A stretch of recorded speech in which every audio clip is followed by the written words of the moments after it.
Nasty. A plague of wasps in winter. Warning. This is a horror story.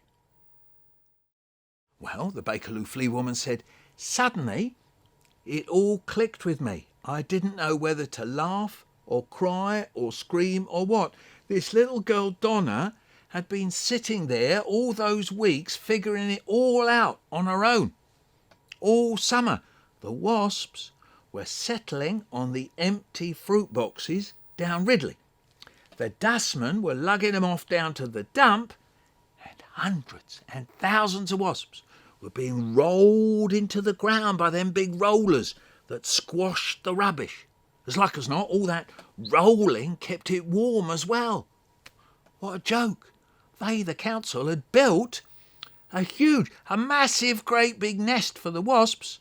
And here was little Donna telling me her brother Neville and his gang of mates was out there, right then and there, in the cold and the dark, looking for the queens. Not that that bit was a joke, I must say. What if they did find the queens? They'd kill themselves trying to find them. What if they'd become like giants, living in the middle of that great warm heap of millions of layers of cardboard, all covered in mouldy fruit and stuff? I didn't know who to turn to. I didn't want to call the police. They'd have picked up the kids for trespassing. I didn't want to tell Charmaine, not that I could mind at that moment, because she was on down the evening shift down the toy factory. Switch that rubbish off, Donna, I said. You seem to know more about it than all of them put together. They were busy showing pictures of someone in a gas mask in the basement of the Sweetie factory in Stoke Newington. We're going out, I told her. OK, the hunt is on. So we went out, late and cold as it was, me and Donna. First thing we did was ring the fire brigade. I don't remember what I said. I just remember screaming down the phone at those lads at the fire station. There are some kids trapped out on the rubbish dump. I mean, if they aren't trapped now, then they very well, very, very soon will be. Then I grabbed Donna and we made off for the dump. My heart was thumping away like nobody's business. When we got down there, the rollers had stopped because the men had gone home. There was a light on in the night watchman's hut, but no sign of the boys. I gave a shout through the fence. Neville! I shouted. Nev! A voice came back, miles off. God knows where from. Yeah?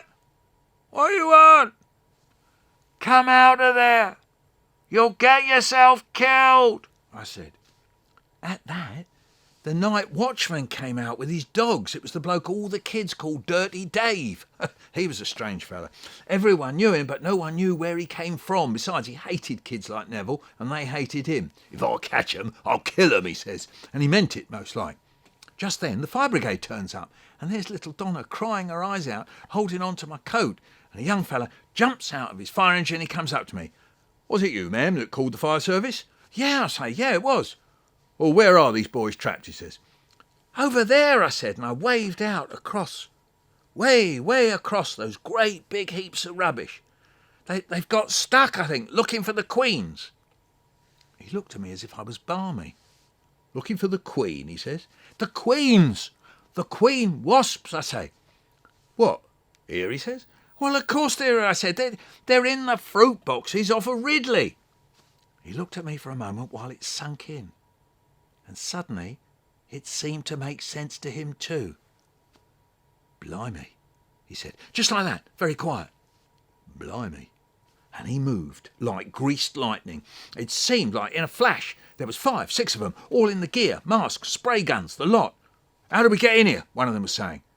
I don't know. I don't know. And anyway, Dirty Dave had disappeared behind a heap of rubbish to kill Neville. But Donna knew. She shot out from behind my coat, and there she was, 20 yards away, along the fence to where they'd used old doors when they'd run, where they'd run out of fencing wire. And believe it or not, she just opened one of the doors. Yeah, she opened a door. They'd left one of the doors on its hinges, and the kids had made it their getting-in place. The fireman dashed off through the door. Nev! I screamed. The firemen are coming in for you. The Bakerloo flea woman took in a breath. Yeah, I said, so what happened to Neville? Well, the fireman found him with his mates, over by the River Lee, hacking away at some orange boxes. They hauled out the kids, and brought them back to me and Donna. "Did you find them? Did you find the Queens, Neville?" Donna shouted at him. Neville didn't answer. He wasn't saying. Neville and his mates weren't saying. No amount of me or the fireman or Donna going on at them made them let on. The Bakerloo flea woman stopped, as if that was the end of the story. "Well, what happened then?" I said.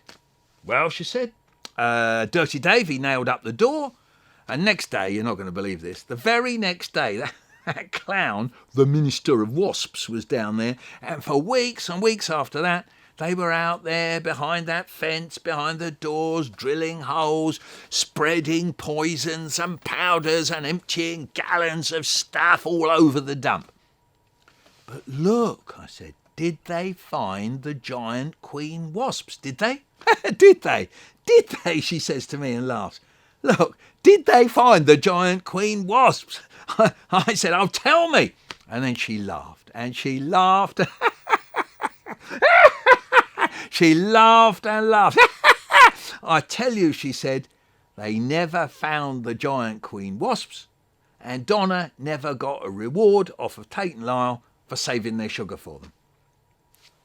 "So look, did they get rid of the winter wasps then?" I said. "Well," she says, "you seen any wasps about this winter?" "No," I said. "No, I can't say I have."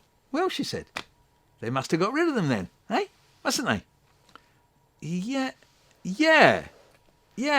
I said a bit doubtfully. Yeah, they must have." "Funny old business, wasn't it?" she said. Yeah, I said, "Yeah, very funny. Yeah." But I didn't laugh. Hey, thanks for watching. If you want to subscribe to this channel, where you can click on subscribe. If you want to like something, just click on like.